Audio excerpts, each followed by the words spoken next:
Hey guys! As a young person, there's so many moments that shape us as humans. So many experiences that push us one way or another. And one of the big pushes in my life was the first time I saw DRAGONS LAIR in an arcade, 1983, Miami, Florida.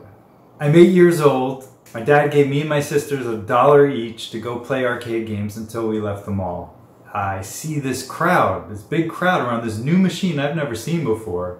It's got a tube TV on top of the thing to like generate the visuals to all the rest of the people that aren't even playing. It was unlike any game I'd ever seen before. It looked like a cartoon. It looked like a film, in fact. And it's fascinating looking back because you can really see what quality animation would eventually bring to interactive gaming. This game cost 50 cents and I could not afford to lose my precious quarters that fast. So I just watched the big kids play. And it was amazing to watch these kids make it their way through these obstacles and these cool creatures and these scenes. It lit my brain on fire, and as soon as I got home I was drawing all these scenarios, reenacting them, and actually setting up the exact obstacles that Dirk went through in my yard or in the living room, swinging from ropes, whatever I could do. As I got older and closer to my goal of becoming an animator, I realized that the same artist, Don Bluth, was the guy responsible for DRAGONS LAIR, was also the same guy that did Secret of Nim, Land Before Time, American Tail. These are the films that set my imagination on fire as a young artist and also clarified my goals of becoming an animator. I never thought I would get a chance to meet him. But 30 years later, this thing called CTN Expo came to Burbank, California, and right there was Gary Goldman and Don Bluth in a booth. He was just a few yards away, and I wasn't sure if I was actually going to go out and talk to him. There was lots of people there crowding him, and I'm sure saying how awesome he was, and I just didn't want to be another noise in the crowd. But I couldn't resist.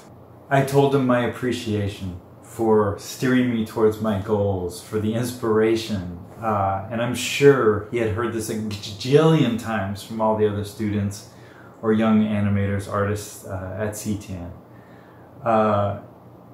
But he was gracious and he listened and he was really kind. I told him that I was a stop-motion animator, and I actually felt a slight drop in being taken seriously, which could have just been my own insecurities or my awe of being around this guy who was such an inspiration. But it made me want to prove my love of the craft, my knowledge of the craft, and his impact on me as an artist, and also just to say thanks. So I did. I decided to make a Dirk the Daring puppet from DRAGONS LAIR, one of my favorite bumbling heroes ever. And I'm going to animate it too, in stop motion. I was getting ready to go on a new Leica film, which happened to be Kubo, and I knew I was going to be dealing with some kind of weapons, and some of them chained. So I started playing with some possible chain weapon. What a great way to practice. I took one of the extra Dirk bodies and we painted it at a gray kind of night color and gave it a helmet. And now I have an enemy to do battle with for Dirk.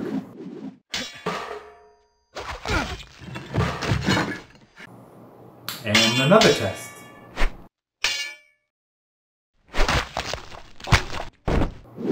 And many, many more.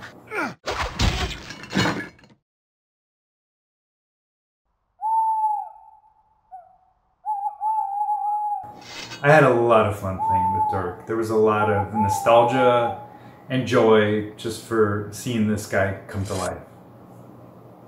Having finished the puppet, having finished this episode, putting it out into the wild is definitely completing the circle, but obviously the doing was more the fun than just the finish line.